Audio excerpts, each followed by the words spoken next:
right, so Jon Heyman, he just put out a article reporting different things that he has heard around Major League Baseball and mentioned how the Padres are interested in Jarren Duran and they're a candidate for Kenley Jansen. This is exactly what he says here. The Red Sox are still fielding offers on star closer Kenley Jansen and others.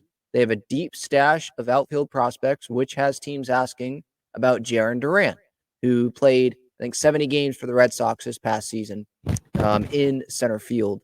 The Padres, seeking a lefty hitting outfielder, are interested in Jarren Duran.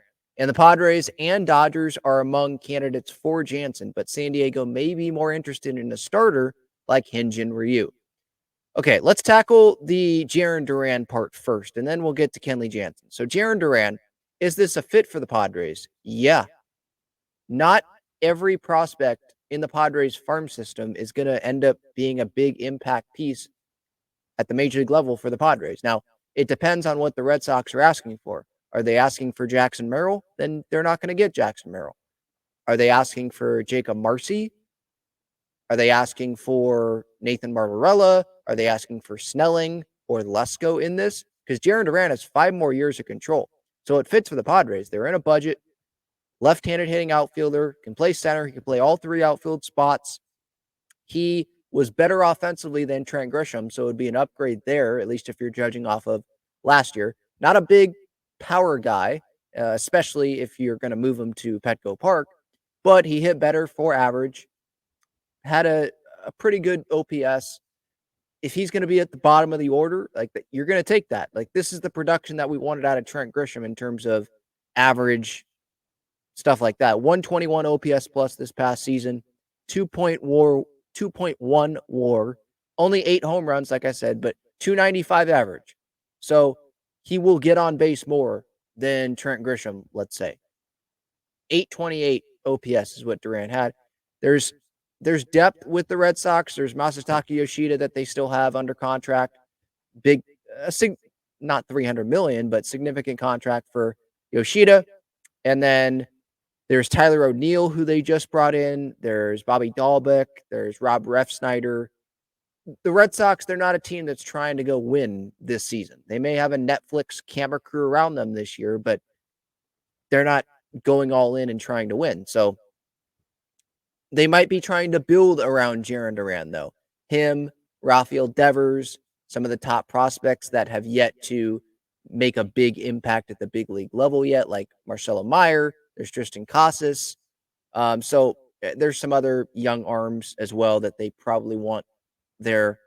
Duran might be that person that they want to build around, but if the Padres offer the Red Sox a top 10 prospect, let's say, and the Red Sox really like that guy, and the Red Sox think that they could go bring someone else in to play center field long-term for them, and they say, hey, you know what? We want this guy the Padres have in their system. We want him to be one of the guys that we build around, and we're okay giving up Jarren Duran. It's going to be interesting to see if the Red Sox are willing to do that.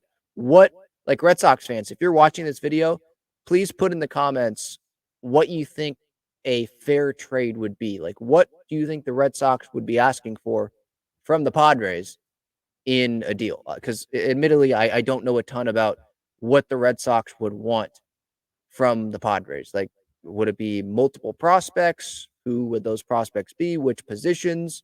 Major league guys? Like Ha-Seong Kim, I'll throw that out right now. I don't think that's a great fit for the Red Sox because they're not trying to win. Now, maybe I guess it would be a fit if they immediately try to extend Ha-Seong Kim, but they have Trevor Story still. They have Meyer that's coming up, and you don't want to block him, right? I think they still have Nick York in their system. So I don't know how great of a fit Ha-Seong Kim is there with the Boston Red Sox. But I guess it is a fit if they're trying to extend him right when they acquire him.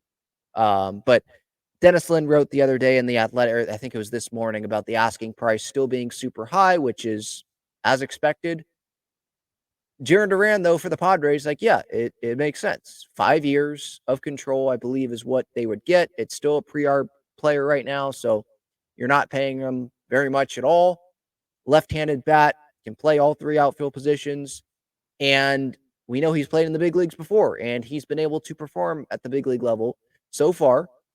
It would be an upgrade over Trent Grisham. I know Grisham's not on the roster, so you can't look at it that way. I guess you have to look at it as, is it an upgrade over Jose Azocar?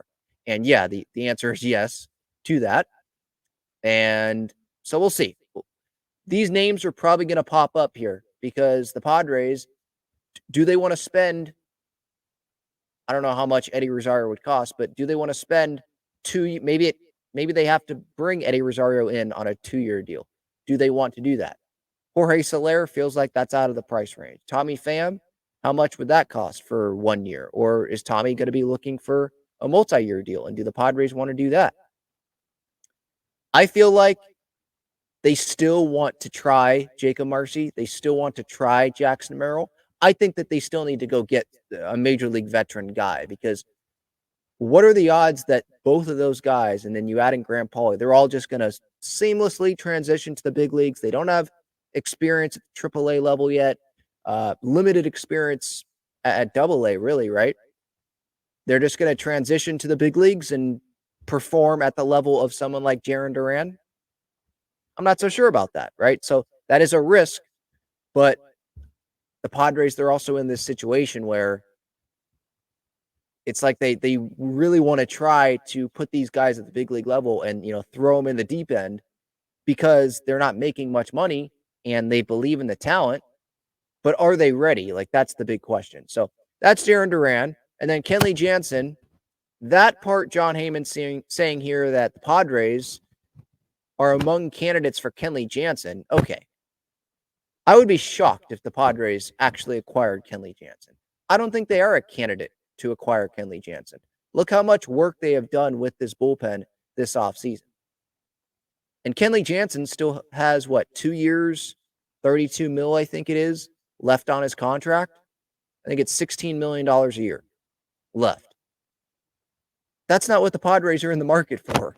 And they've done a lot of work bullpen-wise with Endo De Los Santos and Yuki Matsui and Woo-Suk Go and bringing in Wandy Peralta. I wasn't expecting that because I thought they were going to be good with the bullpen and they're going to go make moves in the rotation with someone like Hyun-Jin Ryu that Jon Heyman mentioned.